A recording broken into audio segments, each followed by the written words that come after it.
প্রতিদিনের মতন সকালটা আমার শুরু হয়ে গেছে 1 কাপ লিকার চা দিয়ে। বাইরেটা দেখো কি সুন্দর মেঘ করেছে, বর্ষা চলে এসছে। এই বর্ষাটা যখন প্রথম আসে খুব ভালো লাগে, কিন্তু বেশি দিন যখন থাকে তখনই যেন একঘেয়ে হয়ে যায়। রান্নাবান্নার শেষে আমি গিনির কাছে এসে যখন বসেছি, দেখি 2 হাত লাল করে ফেলেছে রং দিয়ে। স্কেচ পেনের যে তুলিটা আছে সেটা জলে গুলে হাতে রং করেছে। আমরা মা মেয়ে দুজনাতে মিলে দুপুরবেলা ঘুমোই না। শুয়ে শুয়ে ইংলিশ রাইমসের বই, বাংলা রাইমসের বই, গল্পের বই কত কিছু পড়ি। এতে আমাদের বেশ ভালোও লাগে, গিনিরও বেশ ভালো লাগে দেখি, আর ওর পড়াটাও একটু মুখস্থ হয়ে যায়। আমাদের বই হচ্ছে এই বইটা। কি কি বই পড়ো তুমি দুপুরবেলা?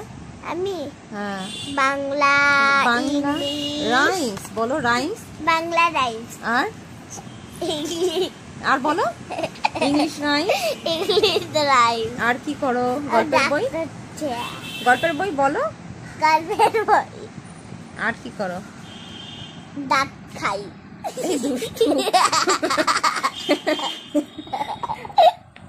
আর হাতের কাজ থাকলে, স্কুলের হাতের কাজ থাকলে, তারপরে ছবি আঁকা থাকলে দুপুরবেলা করো না? করি। কখন করো? 7টার সময়।